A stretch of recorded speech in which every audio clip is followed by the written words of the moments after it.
Hello everyone. Welcome to Vishwas classes. हम लोगों की डेली करंट अफेयर्स के एमसीक्यूज की सीरीज चल रही है जिसमें हम लोग date by date current affairs कर रहे हैं in the form of MCQs. अब तक हम लोग अगस्त में 20 अगस्त तक का कर चुके हैं पिछले वीडियो में। इस वीडियो में हम लोग अगस्त 21 के करंट अफेयर्स को डिस्कस करेंगे। ये करंट अफेयर्स आपके आने वाले SBI PO, SBI clerk, IBPS PO, IBPS clerk, UP cooperative bank, NICL, cotton corporation of India या जो भी कोई एग्जाम आने वाला है till the month of December और जनवरी, हर एग्जाम के लिए ये करंट अफेयर्स इंपॉर्टेंट रहेंगे। लास्ट तक देखिएगा। अप्रोक्सीमेटली 20-24 क्वेश्चंस हैं इस वीडियो के अंदर। अच्छे लेवल के क्वेश्चंस हैं, आप लोगों को अच्छे लगेंगे और करंट अफेयर्स अच्छे से समझ भी आएंगे। Who topped the celebrity brand valuation report 2025 by Kroll as India's most valuable celebrity brand? अब ये हमें 5 सेलिब्रिटीज दिए हुए हैं: विराट कोहली जी, रणवीर सिंह जी, शाहरुख खान जी, सचिन तेंदुलकर जी और महेंद्र सिंह धोनी जी। तो क्रॉल ने रिपोर्ट लॉन्च करी इंडिया के मोस्ट वैल्यूएबल सेलिब्रिटी ब्रांड की। और वो कौन सा सेलिब्रिटी ब्रांड सबसे बड़ा निकल कर आया है? शाहरुख खान। शाहरुख खान जो है, he emerge as India's most valuable celebrity brand, जिनकी ब्रांड वैल्यू 177.9 यूएस डॉलर्स है, 177.9 million US dollars, according to the celebrity brand valuation report by Kroll. ये 2024 में थर्ड पोजीशन पर थे और 2025 में फर्स्ट पोजीशन पर हो गए। सेकंड नंबर पे रणवीर सिंह निकल कर आए हैं और थर्ड नंबर पे विराट कोहली जी निकल कर आए हैं। आईसीआरए ने इंडिया का जीडीपी ग्रोथ फोरकास्ट कितना बोला है फाइनेंशियल ईयर 27 के लिए? इन्होंने 6.7% पे रिटेन करके रखा हुआ है। जो फाइनेंशियल ईयर 26 के लिए उन्होंने बोला था वो 7.7% ग्रोथ बोला था। और ये भी बोला गया है कि जो क्वार्टर 1 की रियल जीडीपी ग्रोथ आई है फाइनेंशियल ईयर 27 में, दैट इज 7%। ये बात बोली है आईसीआरए ने। तो आईसीआरए सेड कि जो जीडीपी हमारा या GDP growth forecast financial year 27 की है, that is 6.7%, and the real GDP growth at during the quarter 1 of the financial 27 was 7%। Jammu Kashmir bank ने कॉर्पोरेट एजेंसी टाई अप करा एक कंपनी के साथ में। बेसिकली एक बैंक एश्योरेंस एग्रीमेंट है जिसमें वो उस कंपनी का इंश्योरेंस सेल आउट करेंगे। कौन सी कंपनी के साथ करा है? ये करा है एचडीएफसी लाइफ इंश्योरेंस के साथ में। तो जम्मू कश्मीर बैंक और एचडीएफसी लाइफ इंश्योरेंस ने टाई अप करा है कि एचडीएफसी लाइफ के इंश्योरेंस प्रोडक्ट्स को बेचा जाएगा थ्रू जम्मू कश्मीर बैंक।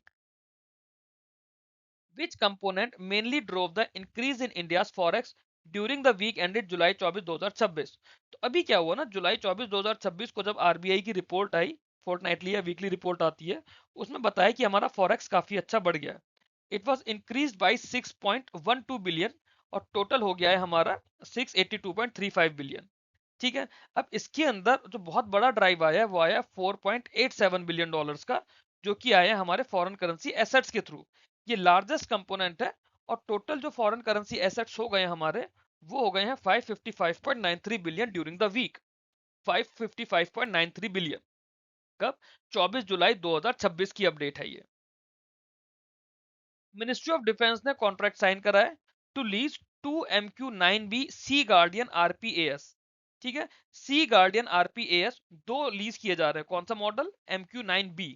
ये कितने टाइम के लिए लीज कर रहा है मिनिस्ट्री ऑफ डिफेंस? ये लीज की जा रही है 30 महीने के लिए। 2.5 साल के लिए मिनिस्ट्री ऑफ डिफेंस ने 1943 करोड़ का कॉन्ट्रैक्ट साइन करा है विद जनरल एटॉमिक्स। तो मिनिस्ट्री ऑफ डिफेंस ने जनरल एटॉमिक्स के साथ में एक 1943 करोड़ का कॉन्ट्रैक्ट साइन करा है, जिसके अंदर 2 MQ-9B sea guardian remotely piloted aircraft system को लीज किया जाएगा। सी गार्डियन आरपीएएस क्या है? Remotely piloted aircraft system for the Indian navy for 30 months. जो जो हमारी मैरीटाइम डोमेन अवेयरनेस है, परसिस्टेंट आईएसआर कवरेज है, उसे एनहेंस करेगा ये वाला contract. Which lending framework did the RBI clarify that NBFCs will not be required to adopt under its proposed harmonized interest rate regulations? तो आरबीआई के interest rate regulations आए हैं, उसके अंदर एक पर्टिकुलर फ्रेमवर्क की बात की गई है, लैंडिंग रेट फ्रेमवर्क की। एनबीएफसी उसको अडॉप्ट नहीं करेंगे, they are not be required to adopt that lending framework. वो कौन सा लैंडिंग फ्रेमवर्क है? तो वो है ईबीएलआर। ईबीएलआर होता है हमारा external benchmark linked lending rate regime. तो आरबीआई ने बोला कि जो एनबीएफसीज हैं, they are not required to adopt EBLR. ठीक है। ये उन्होंने अपने इंटरेस्ट रेट रेगुलेशंस के लिए बोला है। इंडिया का मर्चेंडाइज एक्सपोर्ट रिकॉर्ड हो गया है जुलाई 2026 का।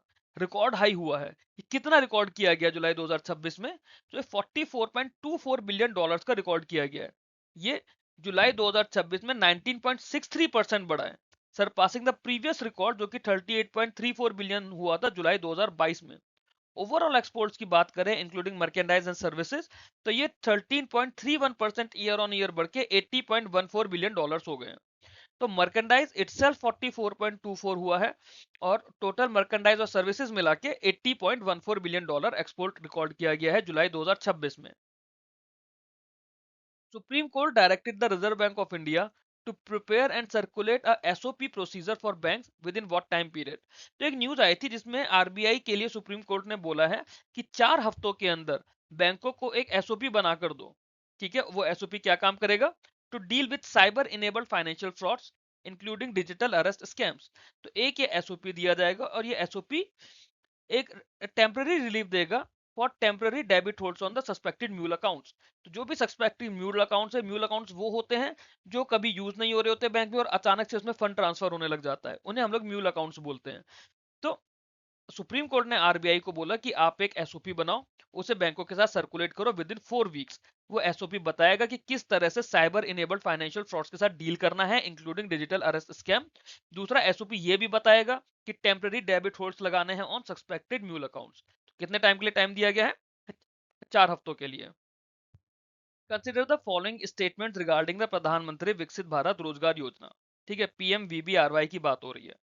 The scheme was launched for the period from 1 August 2025 to 31 July 2027. Scheme has a total financial outlay of 99,446 crore rupees. Under the employee component, eligible first-time employees can receive a maximum incentive of rupees 15,000. Under the employer component, eligible employers can receive up to 3,000 रुपए per month for 2 years for every additional employee retained for at least 6 months। तो ये 4 statements हमें दिए हैं प्रधानमंत्री विकसित भारत रोजगार योजना की। पहली स्टेटमेंट ने बोला है कि स्कीम को लॉन्च किया गया 1 अगस्त 2025 से 31 जुलाई 2027 तक। दूसरे स्टेटमेंट में बोला गया कि स्कीम का टोटल फाइनेंशियल आउटले 99,446 करोड़ है। तीसरे स्टेटमेंट में बोला गया कि अंडर द एम्प्लॉय कंपोनेंट, मतलब इसमें 2 कंपोनेंट बोले गए स्कीम में, एक एम्प्लॉय कंपोनेंट और एक एम्प्लॉयर कंपोनेंट। तो एम्प्लॉय कंपोनेंट में बोला कि जो फर्स्ट टाइम एम्प्लॉयज है उन्हें मैक्सिमम इंसेंटिव दिया जाएगा 15,000 रुपए तक का। और जो एम्प्लॉयर कंपोनेंट है उसमें एलिजिबल एम्प्लॉयर्स 3,000 रुपए पर मंथ तक रिसीव करेंगे for 2 years for every additional employee retain for at least 6 months। तो इसमें से कौन कौन से स्टेटमेंट सही है? Option D, all of the above. चारों के चारों स्टेटमेंट्स सही हैं। 1 अगस्त 2025 से 31 जुलाई 2027 तक के लिए प्रधानमंत्री वीबीआरवाई स्कीम लॉन्च की गई, जिसका टोटल आउटले 99,446 करोड़ रहा। फर्स्ट टाइम एम्प्लॉयज को 15,000 रुपए तक का मैक्सिमम बेनिफिट मिलेगा, वाइल जो एम्प्लॉयर्स है उन्हें 3,000 रुपए per month for 2 years for additional employees retain for at least 6 months। Who will chair the 31st Southern Zonal Council meeting? 31st Southern Zonal Council meeting हो रही है जिसको चेयर करेंगे हमारे होम मिनिस्टर अमित शाह जी। और ये मीटिंग कहाँ होगी? ये होगी कोवालम में, जो कि महाबलीपुरम तमिलनाडु के पास में है। सदर्न जोनल काउंसिल मीटिंग की बात करें तो it comprises Andhra Pradesh, Karnataka, Kerala, Tamil Nadu and Telangana along with 3 union territories. कहां पर हो रही है? तमिलनाडु के महाबलीपुरम के पास कोवलम में। कौन चेयर कर रहा है? Union home minister. और ये सदर्न जोनल काउंसिल का कौन सा एडिशन है? 31st मीटिंग है। मुजफ्फरपुर सीतामढ़ी सोनबरसा सेक्शन है। मुजफ्फरपुर सीतामढ़ी सोनबरसा सेक्शन है। इसे 4 लेन पे बनाया जा रहा है। ये कौन से नेशनल हाईवे का सेक्शन है which is being upgraded to 4 lane standard? तो ये है नेशनल हाईवे 22। तो cabinet committee of economic affairs ने बोला है 82.578 किलोमीटर का सेक्शन है मुजफ्फरपुर सीतामढ़ी सोनबरसा सेक्शन, जो कि बिहार में है। तो वो नेशनल हाईवे 22 का जो ये 82.578 किलोमीटर का सेक्शन है, इसे 4 लेन स्टैंडर्ड्स में चेंज किया जाएगा। अभी तक ये 2 लेन का है, अब इसे 4 लेन में कन्वर्ट किया जाएगा। The project will be implemented under the hybrid annuity mode और टोटल कॉस्ट जो है प्रोजेक्ट की वो है 3,590.73 crore. The amended BharatNet program in Odisha has been approved at an estimated cost of how much? तो भारत नेट प्रोग्राम है उसे उड़ीसा में अमेंड करके अप्रूव कराया गया है। उसका नया आउटले कितना है? तो यह है 3,384.82 करोड़। उड़ीसा गवर्नमेंट ने एक ट्राइपार्टिट एग्रीमेंट साइन करा है अमेंडेड भारत नेट प्रोग्राम के लिए, और जिसकी एस्टिमेटेड कॉस्ट है 3,384.82 करोड़। प्रोग्राम का एम है कि फाइबर बेस्ड ब्रॉडबैंड कनेक्टिविटी दी जाएगी to all 6,799 gram panchayat of Odisha over the next 10 years। अगले 10 साल में उड़ीसा की जितनी भी ग्राम पंचायत से 6,799 ग्राम पंचायत से सबको फाइबर बेस्ड ब्रॉडबैंड कनेक्टिविटी दी जाएगी। इसके लिए उन्होंने ये एमओयू साइन करा है 3384.82 करोड़ रुपए का। तमिलनाडु गवर्नमेंट ने मैटरनिटी लीव बोली है वुमेन गवर्नमेंट एम्प्लॉयज को जिनका थर्ड चाइल्ड आएगा, और थर्ड चाइल्ड के लिए जो मैटरनिटी लीव है वो कितने टाइम के लिए बढ़ा दी गई है, it will be increase to 365 days. So the Tamil Nadu government announced that the maternity leave for women government employees having their third child will be increased from 12 weeks to 365 days. Currently, employees with less than 2 surviving children already receive 365 days of maternity leave. ठीक है। Consider the following statement regarding the Prime Minister Internship Scheme Industry Award 2026। तो prime minister internship scheme industry award 2026 हुए, उसके बारे में हमें 4 statements दी हुई हैं। Mahindra and Mahindra limited was recognised as the overall industry champion. HDFC Bank Limited received the pre-internship excellence award. Shriram Finance Limited received the internship management excellence award. IBM India Private Limited received the innovation in program implementation award. तो कौन कौन सी statement सही है? ये चारों की चारों statement सही हैं। महिंद्रा एंड महिंद्रा लिमिटेड को ओवरऑल इंडस्ट्री चैंपियन का अवार्ड दिया गया है under prime minister internship scheme industry award 2026। HDFC bank को प्री इंटर्नशिप एक्सीलेंस अवार्ड दिया गया है। श्रीराम फाइनेंस को इंटर्नशिप मैनेजमेंट एक्सीलेंस अवार्ड दिया गया है। IBM इंडिया प्राइवेट लिमिटेड को innovation in programme implementation award दिया गया है। How many strategically important defense items are included in the 6th positive indigenization list? तो 6th positive indigenization list आई है जिसके अंदर मिनिस्ट्री ऑफ डिफेंस ने बोला है कि 405 strategically important defense items हैं, including 389 items of DPSU and 16 items of Indian Coast Guard. ये हमारे indigenization list के अंदर आए हैं।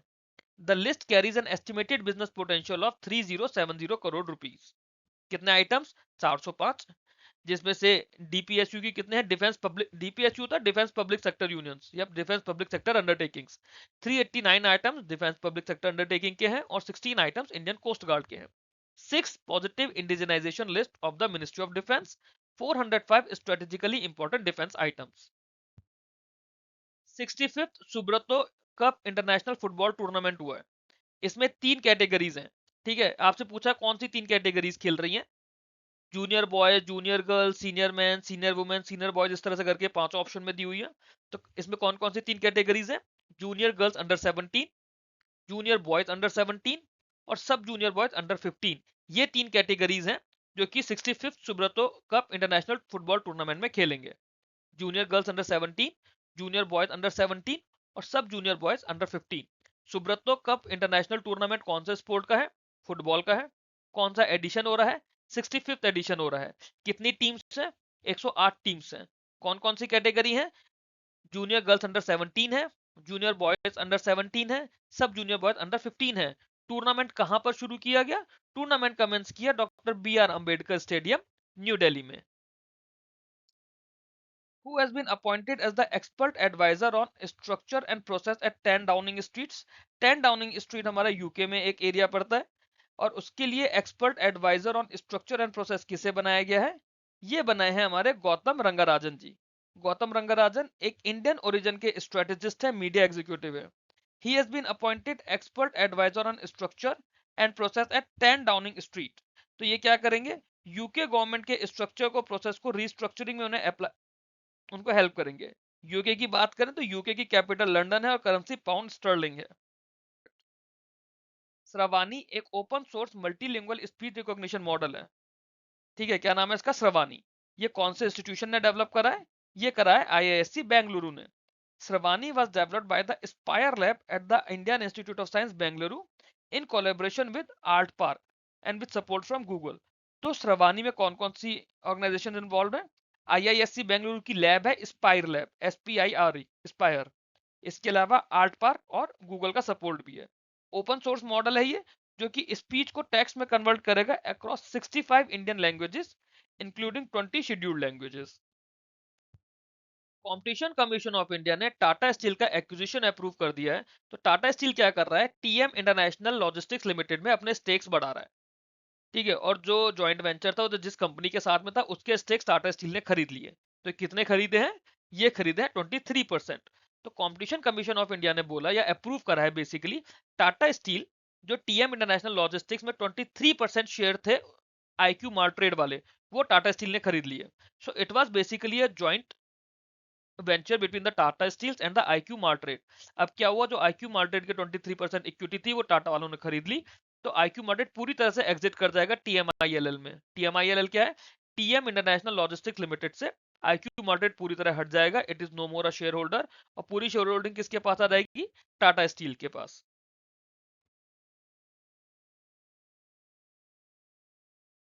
टाटा पावर ने एक मास्टर रिसर्च एग्रीमेंट साइन करा है to accelerate next generation energy technologies and clean energy solution.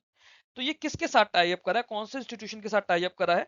एक मास्टर रिसर्च एग्रीमेंट, तो ये करा है टाटा पावर और आईआईटी बॉम्बे ने। Tata power signed a master research agreement with IIT Bombay to accelerate the development and commercialisation of next generation energy technologies. Key focus area क्या है? Smart grids, energy storage, electric mobility, AI for power system और carbon capture technologies. CDSL investor protection fund launch किया गया है, मतलब उन्होंने एक multilingual investor education film launch करी है। सीडीएसएल इन्वेस्टर प्रोटेक्शन फंड ने multilingual investor education film launch करी है। फिल्म का नाम बताओ। फिल्म का नाम है the garden of prosperity. CDSL investor protection fund उन्होंने एक multilingual investor education film the garden of prosperity launch किया है इन कोलैबोरेशन विद अमर चित्रकथा। अमर अमर चित्रकथा के साथ में लॉन्च किया गया है। ये एनिमेटेड फिल्म है, it will use the characters of Akbar and Birbal to explain financial planning and informed investing in simple manner. Financial planning और इन्फॉर्म्ड इन्वेस्टिंग को सिंपल मैनर में एक्सप्लेन करने के लिए द गार्डन ऑफ प्रोस्पेरिटी नाम की एजुकेशन फिल्म लॉन्च करी है CDSL investor protection fund and Amar Chitrakatha ने मिलकर। Which company secured a 155 crore order from Ministry of Home Affairs for deploying Indrajal Ranger mobile entry drone patrol vehicles? Indrajal Ranger mobile entry drone petrol vehicle ministry of home affairs deploy कर रही है। Deal sign हुई है 155 करोड़ की। कौन सी company के साथ हुई है? ये हुई है सिग्मा एडवांस सिस्टम्स के साथ में।